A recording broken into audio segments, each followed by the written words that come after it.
rendez compte quelquefois que vous pouvez blesser certains juifs qui ne sont pas pro-politique d'Israël, notamment quand vous faites de l'ironie sur la Shoah.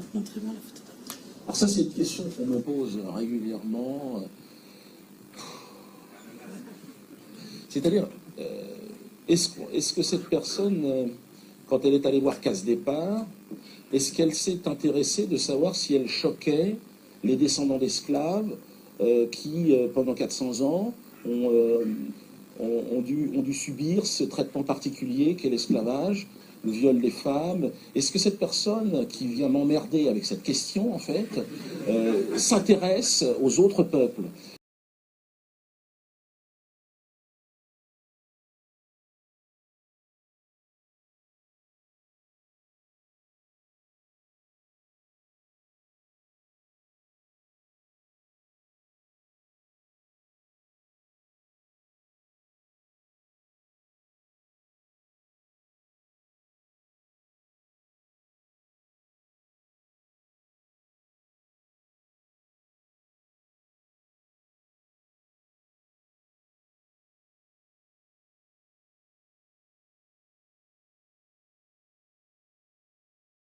Écoute, d'abord, le film ne parle pas de la traite négrière. Le film a pour contexte une époque qui est celle de l'esclavage, puisque ça se passe aux Antilles en 1780.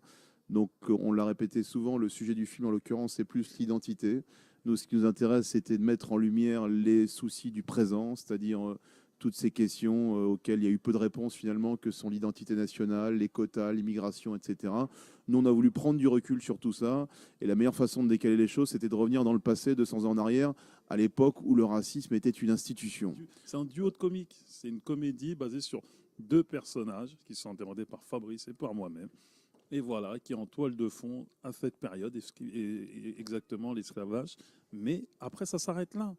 On n'a pas voulu faire un traitement comique, mais tu te rends compte, effectivement, oui, là, on aurait pu avoir une vraie polémique, je ne serais pas là en train de sourire et à boire des boissons en sourire. Non, non, c'est un film qui est basé sur ces deux personnages-là. On est à 10 ans de la commémoration de la loi Taubira.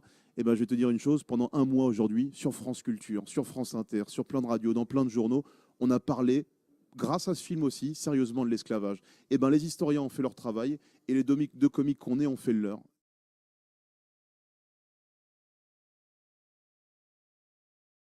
Forcément, il y a 2-3 personnes qui peuvent être un peu heurtées ou blessées.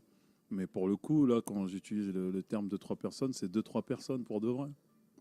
C'est attention, les gens, il ne faut pas vous leurrer. Facebook, tout ça, c'est pas la vraie vie, quoi. Nous, Fabrice et moi, on marche dans la rue, on a plus des gens qui nous sautent au bras en nous disant putain, on a vu Casse Départ, c'est vachement bien, que 2, 3, 4 personnes qui ont fait un groupe boycotté Casse Départ. Et ces mecs-là, ils ont fait ce groupe il y a 1 mois et demi avant. Le film n'était même pas en projection. À partir de là, ça s'arrête tout, quoi. Ils ne sont pas crédibles. Va voir le film, viens nous en parler derrière. Nous, on a fait ce film avec bon esprit, avec une envie de faire avancer les choses, et tout ça, ça nous atteint absolument pas.